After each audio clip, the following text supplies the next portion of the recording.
যদি আপনি বিশুদ্ধ করে তেলাওয়াত করতে শেখেন, তাহলে রাসূল সাল্লাল্লাহু আলাইহি ওয়াসাল্লামের কিছু হাদিস আপনার জন্য। নবী সাল্লাল্লাহু আলাইহি ওয়াসাল্লাম বলেছেন, ইকরাউল কুরআন, তোমরা বিশুদ্ধ করে কোরআন তেলাওয়াত করো।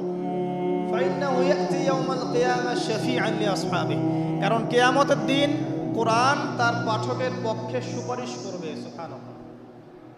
তিনি বলছেন সূরা বাকারা এবং সূরা আলে ইমরান সুপারিশ করবে, ওই পাঠকের উপরে ছায়া প্রদান করবে। কিয়ামতের মাঠে কোনো ছায়া থাকবে? আল্লাহর আরশের ছায়া থাকবে, কোরআন আপনাকে ছায়া দিবে। সূরা আলে ইমরান, সূরা বাকারা আপনাকে ছায়া দিবে। বিশুদ্ধ করে তেলাওয়াত করা শিখলে আপনি রাত্রেবেলা সূরা মুলক তেলাওয়াত করবেন। কোন সূরা? সূরা মুলক যে ব্যক্তি রাতের বেলা তেলাওয়াত করে, এই ব্যক্তি মৃত্যুবরণ করলে ইনশাআল্লাহ তাআলা তার কবরের আযাব হবে না। কবরের আযাব কি চারটাখানি কথা? সূরা মুলক তেলাওয়াত করলে এই ব্যক্তিকে সূরা মুলক কবরের আযাব থেকে বাঁচিয়ে দিবে ইনশাআল্লাহ। 30টা আয়াত মুখস্থ করে ফেলতে পারেন। কোরআন তেলাওয়াত করা শিখলে আপনি আয়াতুল কুরসি পড়তে পারবেন। কোনটা? আল্লাহু লা ইলাহা ইল্লা হুয়াল হাইয়ুল কাইয়ুম, এখান থেকে শেষ পর্যন্ত। সূরা বাকারার আয়াত নাম্বার 255। প্রত্যেক ফরজ নামাজের পর যে ব্যক্তি বিশুদ্ধ করে আয়াতুল কুরসি তেলাওয়াত করবে, মৃত্যু ছাড়া তার জান্নাতে যাওয়ার কোনো বাধা নাই। আর ছোট্ট সূরা আছে কিছু, সূরা ফালাক, সূরা নাস, সূরা ইখলাস। সকালে 3 বার সূরা ইখলাস, 3 বার ফালাক, 3 বার নাস। বিকেলবেলা বা সন্ধ্যার পরে 3 বার সূরা ইখলাস, 3 বার ফালাক, 3 বার নাস। নবী সাল্লাল্লাহু আলাইহি ওয়াসাল্লাম বলছেন, এই ব্যক্তিকে দৃশ্য অদৃশ্যের যাবতীয় ক্ষতি থেকে বাঁচানোর দায়িত্ব আল্লাহ নিয়ে নেবেন ইনশাআল্লাহ। কোনো বিপদ আপদ বালা মুসিবত হঠাৎ করে আপনাকে আক্রমণ করবে না ইনশাআল্লাহ।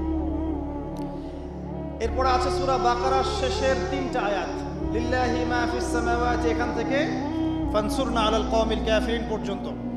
নবী সাল্লাল্লাহু আলাইহি ওয়াসাল্লাম বলেছেন, যে ব্যক্তি রাতের বেলা এই আয়াতগুলো তেলাওয়াত করবে, সারা রাত নফল নামাজ পড়লে যে নেকি হতো, এই 3টা আয়াত তেলাওয়াত করলে সে নেকি হয়ে যাবে ইনশাআল্লাহ। এগুলো কি চারটাখানি কথা?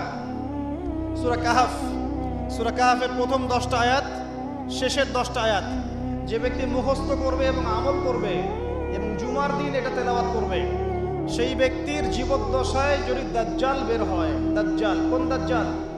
মাসিহুদ দাজ্জাল, সবচেয়ে বড় ফিতনা। পৃথিবীর সব ফিতনাকে একসাথে করলেও দাজ্জালের ফিতনার মতো ভয়ঙ্কর হবে না। আমি বুঝাতে পারছি না।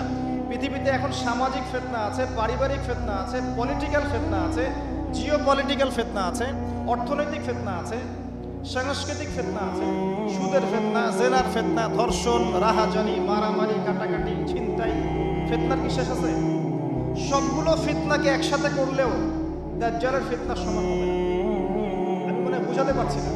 পৃথিবীর সমস্ত ফিতনাকে একসাথে করলেও এই মাসিহুদ দাজ্জালের মতো ফিতনা হবে না।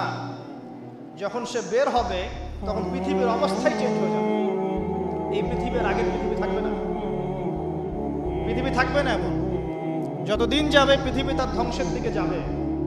আস্তে আস্তে আস্তে আস্তে পৃথিবী তার ধ্বংসের দিকে যাবে এবং কিয়ামতের সমস্ত আলামত প্রকাশিত হয়ে যাবে ইনশাআল্লাহ তাআলা। হাতে সময় বেশি নাই।